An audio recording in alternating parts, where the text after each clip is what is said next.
ازدواجی زندگی ایک چیلنج ہے مردوں کے لیے بھی.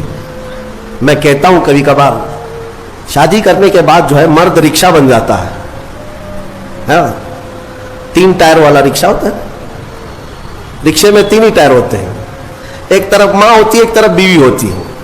رکشے والے کو معلوم ہونا چاہیے زور سے اگر گھمائے گا تو پلٹی ہوتی ہے.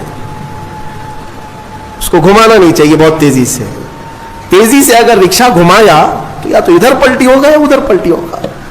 تو اتنی بات یاد رکھو, رکشہ چلانے والوں سے پوچھ لو کیسے گھمانا چاہیے, کیسے چلنا چاہیے. السلام علیکم دوستو, آج پھر آپ کے لیے لے کر آئے ہیں مفتی سلمان اجری صاحب کا بیان. سنے گے تو ضرور انشاءاللہ نافع ہوگا. چلتے ہیں بیان کی طرف.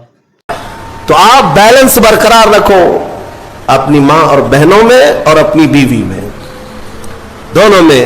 عورتیں ہیں, عورتوں کا مزاج ہے, ان کی فطرت میں ہے, ایک دوسرے کے ساتھ ان کے معاملات ہوتے ہی رہتے ہیں.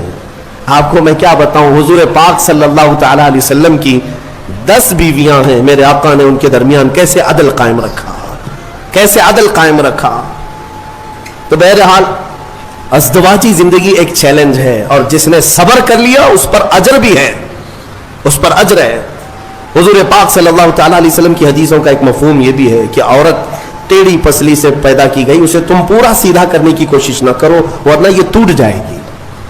تم اسے فرشتہ دیکھنا چاہتے ہو, عورت کو ہر مرد یہ چاہتا ہے اتنی پاک ہونا چاہیے, اتنی پاک ہونا چاہیے, خود ناپاک رہے چلے گا. عورت بھی انسان ہے, اس کو اسی اعتبار سے رکھا جائے. وہ جس قدر تمہاری فرمان بردار ہے بہت ٹھیک ہے. اچھا, اور ایک حدیث میں آپ کو بتاؤں, دنیا میں اگر اللہ تبارک و تعالیٰ نے دنیاوی نعمتوں میں سب سے اچھی نعمت اگر کسی کو دیا تو وہ کیا ہے؟ بڑا گھر کسی کو ملا, نعمت ہے. دولت ملی, وہ بھی نعمت ہے. اولاد ملی, وہ بھی نعمت ہے. لیکن میرے آقا نے فرمایا اگر کسی کو نیک بیوی مل گئی تو اللہ کی سب سے بڑی نعمت ملی ہے. آدھی دنیا اس کو مل گئی, آدھی دنیا. اور اگر نیک نہیں ملی تو آدھی جہنم تو یہی ہو گئی ہے. سارا کا سارا اس کا نظام ٹھپ ہو جاتا ہے. ایک حکیم صاحب کے بارے میں نے پڑھا تھا, وہ آپ کو بھی میں بتا دوں. اکثر گھروں میں جو جھگڑوں کی ابتدا ہوتی ہے یہ زبان کی, عورتوں کی زبان کینچی کی طرح چلتی رہتی ہے. وہ کچھ عورتیں یہ عہد کر کے بیٹھی ہیں کہ جواب تو دینا ہی ہے, جواب تو دینا ہی ہے, چپ کیوں رہے. شوہر بولتا ہے تو کچھ تو جواب دینا ہے. شام میں آتا ہے تھکا ہارا, کچھ بھی 19-20 ہوا تو جھگڑے شروع ہوئے. دن بھر جو ٹریننگ ملی ہے اماں کے طرف سے, فون میں پورا سب ٹریننگ لے چکی ہے. شام میں جو ہے کیا کیا بولنا ہے وہ سب پتہ ہے. اسی لیے میں اپنی بچیوں سے کہتا ہوں اگر نکاح کے بعد سسرال میں جا چکی تو اسی کو اپنا گھر سمجھ لو. تمہارے شوہر کے ماں باپ تمہارے ماں باپ ہیں, تمہارے شوہر کی بہنیں اور بھائی تمہارے بھائی بہنیں ہیں.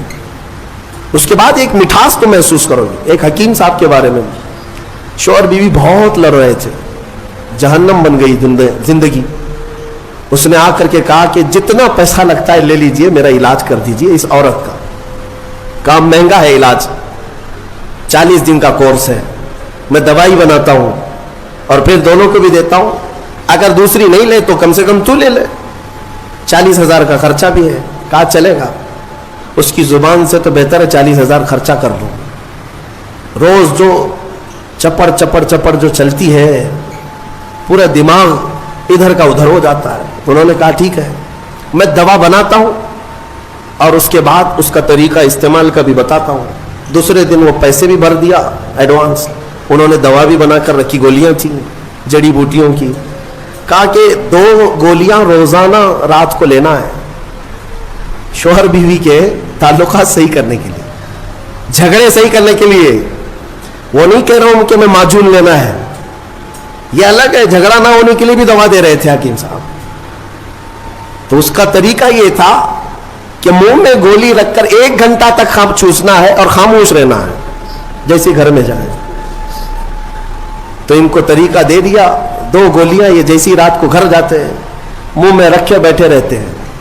خاتون آگ بگولا رہتی, اتنا لیٹ, سب کی فکر ہے ہماری ہی نہیں ہے.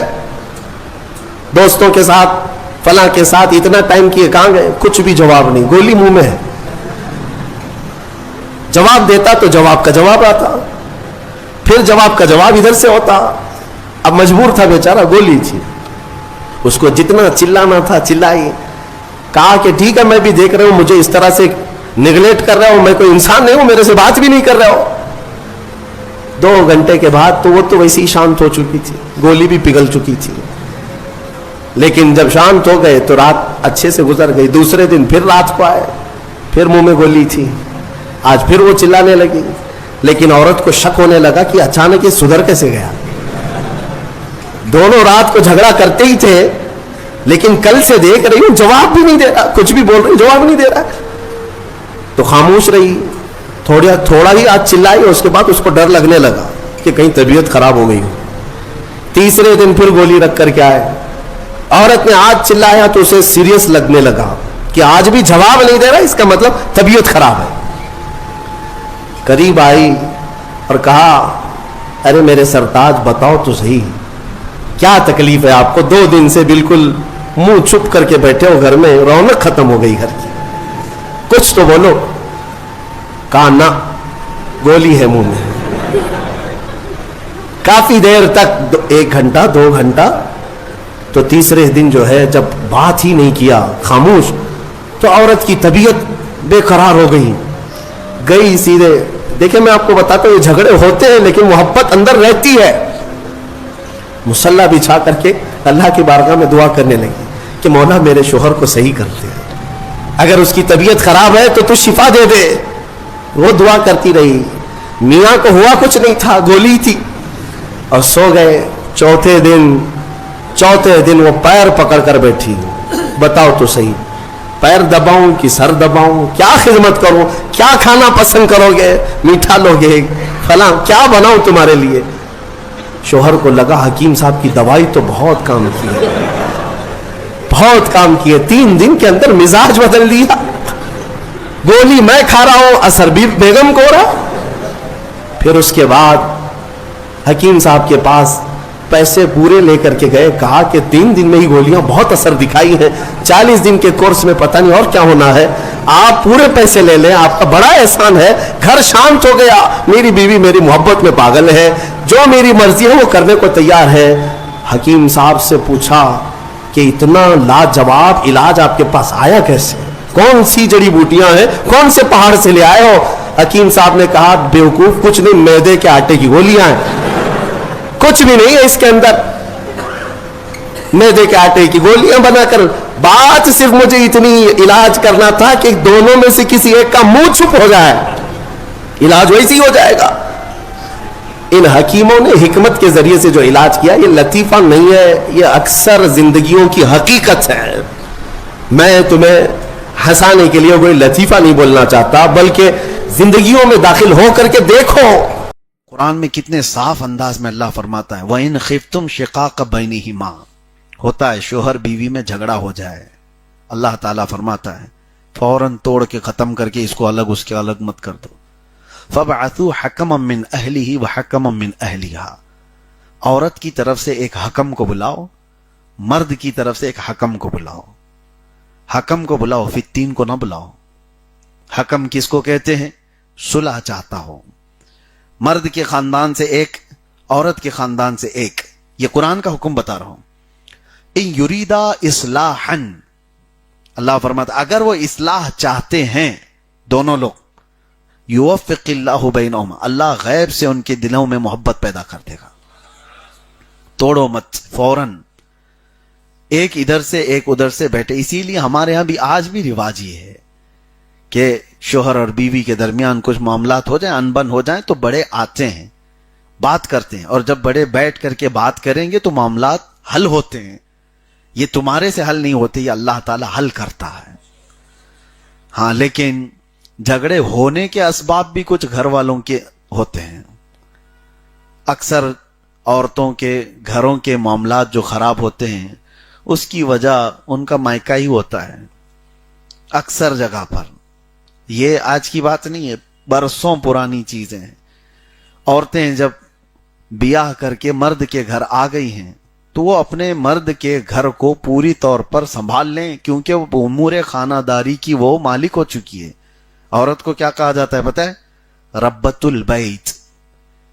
औरत का ये लक़ब है। रब्बतुल बैत का मतलब है घर को पालने वाली, वो तुम्हारा लक़ब नहीं, औरत का लक़ब है।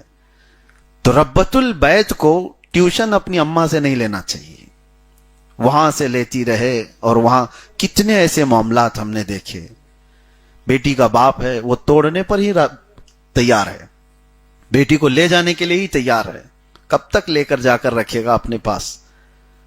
ये तमाम मामलात कुरान के खिलाफ है। खास तौर पर तुम्हारी बेटियां भी जिस घर में गई हैं, होता क्या है, इंसानी फितरत में आपको बता रहा हूं, एक ये साइकोलॉजी है, एक नेचुरल चीज है। जो हमारा रिश्तेदार हमसे दूर रहता है उसकी छोटी सी भी तकलीफ हमको बड़ी लगती है। मिसाल के तौर पर तुम्हारा बेटा अमेरिका में रह रहा हो, अगर एक बार फोन आ जाए ना बुखार हुआ तो बेचैनी बढ़ जाती है। क्यों? सामने नहीं है, दूर है, तो बहुत तेजी से हमारे अंदर बेचैनी और घबराहट बढ़ जाती है। आपके भाई कहीं दूर रह रहे हो तो इंसानी फितरत है, दूर रहने वाले की छोटी तकलीफ भी बड़ी लगती है। इसी तरह बेटी ब्याह करके ससुराल गई है और वहां जाकर के उसने हल्के से फोन कर दिया कि आज मेरे सर में बड़ा दर्द था, तो इधर वावेला हो गया कि उसको सुबह से शाम तक इतना काम कराए कि उसका सर फट रहा है। बाकी सारी कहानी तो तुमने गढ़ी, उसने सिर्फ अपने सर दर्द की बात की थी। तो होता यह है, ये फितरत की बात मैं बता रहा हूं, नेचुरल है ये। दूर रहने वाले की छोटी तकलीफ भी हमको बड़ी लगती है। तो आम तौर पर होना यह चाहिए कि ऐसे वक्त में आइडियल कौन हो। आइडियल हो तो सैयदा फातिमा ज़हरा की जिंदगी, सैयदा कायनात फातिमा ज़हरा सलामुल्लाहि अलैहा, वो घर के काम सारे कर रही थी, उनके हाथों में छाले पड़े हुए थे। तो मौला अली करमल्लाहु वजहुल करीम ने हजरत फातिमा से कहा, फातिमा जाओ, बद्र के जंग के बाद माल गनीमत बहुत आया और रसूल पाक सल्लल्लाहु अलैहि वसल्लम सबको तकसीम कर रहे हैं माल, और एक गुलाम अपने लिए भी मांग के ले आओ, अपने लिए भी, हमारे घर के लिए भी एक गुलाम मांग करके ले आओ। हजरत अली खुद नहीं गए, हजरत फातिमा से कहा तुम्हारी तकलीफ देखी नहीं जाती, इतना दिन भर तुम काम करती हो। तो हजरत फातिमा उनका सुन करके हुजूर के पास आई थी।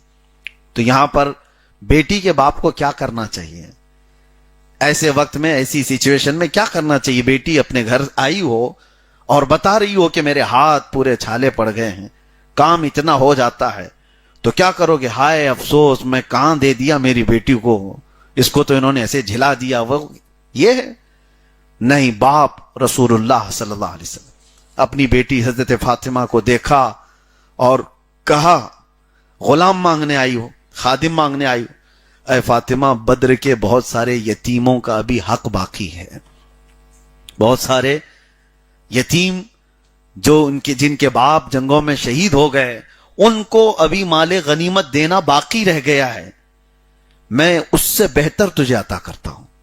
और कहा जब काम काज से बहुत ज्यादा थक जाए तो रात को 33 बार सुबहान अल्लाह पढ़ो, 33 बार अल्हम्दुलिल्लाह, 34 बार अल्लाहु अकबर, तुम्हारी सारी थकान दूर हो जाएगी।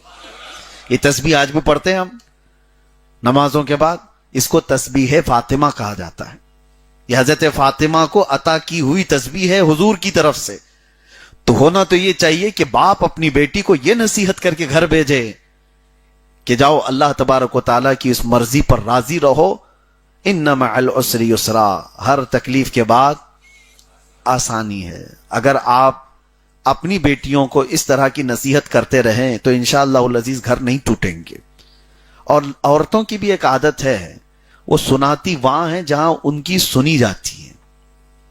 ज्यादा अगर सुनते रहोगे तो बहुत सुनाती हैं। अगर शिकायत सुनने में आपने इंटरेस्ट ज्यादा दिखाया तो वो 4 शिकायतें और लेकर के आएंगी, और एक मर्तबा आपने इग्नोर कर दिया तो कहती है मेरे बाप तो सुनते ही नहीं, सुना के करूं क्या। उसके बाद उसको जीने का खुद का तरीका मालूम हो जाएगा। बसा औकात घर बसाने के लिए माँ बाप को यह जिम्मेदारी अपनानी चाहिए। यह आयत कुरान पाक में अल्लाह ताला ने फरमाया इन युरीदा इस्लाहन युवफ़्फ़िक़िल्लाहु बैनहुमा, यहां तक। और उसके बाद 5वें पारे में एक आयत और है जो हमारे रोंगटे खड़े कर देती है।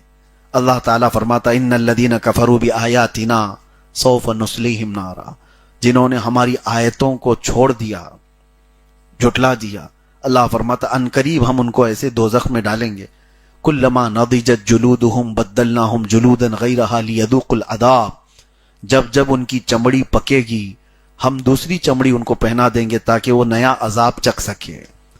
حضرت کعب احبار رضی اللہ تعالیٰ عنہ اس آیت کی تفسیر میں فرماتے ہیں، ان سے پوچھا گیا کہ کتنی دیر میں یہ چمڑی بدلی جاتی ہے جہنم کے عذاب میں؟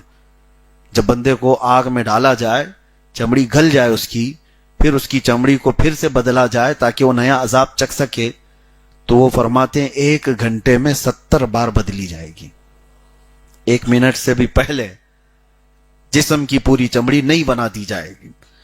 اصل میں مسئلہ یہ ہے کہ یہ جو سکن ہے، یہ جو چمڑی ہے، یہ پین ریسیور ہے، درد کو ایکسپٹ کرنے والی، اور جب ایک بار جل جائے تو عام طور پر ہوتا یہ ہے کہ جلے ہوئے حصے کو پھر اگر کچھ ٹچ کیا جائے تو پتہ نہیں چلتا۔ آپ دیکھیں جلی ہوئی چمڑی جہاں پر ہوگی، داغ ہوگا، اس کو چونٹی کاٹے تو اتنا نہیں لگتا کیونکہ وہ ڈیڈ ہے۔ اس وجہ سے کہ جلی ہوئی چمڑی کو دوبارہ نیا عذاب چکھایا جائے تو یہ چمڑی بدل دی جاتی ہے۔ قرآن پاک میں ہے، ڈرو اس جہنم کے عذاب سے جس میں 1 گھنٹے میں 70 بار ہمارے جسم کی جلد کو بدل دیا جاتا ہو۔ اللہ تبارک و تعالیٰ اس عذاب نار سے ہمیشہ محفوظ فرمائے۔ رمضان میں میرے عزیزوں اور دعا کیا کرنی چاہیے آپ کو؟ روزانہ یہ دعا کریں، روزانہ یہ دعا کریں کہ اللہ تیری جہنم سے بڑا ڈر لگتا ہے، اس عذاب سے ہماری حفاظت فرما۔ اور حضرت سفیان ثوری کی ایک دعا تھی، وہ ہم اکثر اپنے ذکر میں بھی کرتے تھے، الہی لست للفردوس اہلا ولا اقوى على نار الجحیم فاغفر ذنوبی بفضل جودک یا اللہ۔ اے اللہ میں تیری جنت الفردوس کے قابل تو ہوں نہیں، تیری جنت میں جانے کے قابل تو ہوں نہیں، لیکن اے مولا تیرے جہنم کا عذاب سہنے کے قابل بھی نہیں ہوں، وہ برداشت کرنے کے بھی قابل نہیں ہوں، لہٰذا بس بات اتنی رہ جاتی ہے تیرے فضل اور تیرے جود و کرم کی، بس تو اپنے جود و کرم سے مجھے معاف کر دے اور جہنم سے آزاد کر دے۔ یہ السلام دعا ہے۔ علیکم دوستو، آپ سے امید کرتا ہوں یہ بیان اچھا لگا ہوگا آپ کو۔ بیان اچھا لگا ہو تو لائک کرو، شیئر کرو، اور پھر دوستو کسی نیکسٹ ویڈیو میں ملتے ہیں۔ اللہ حافظ۔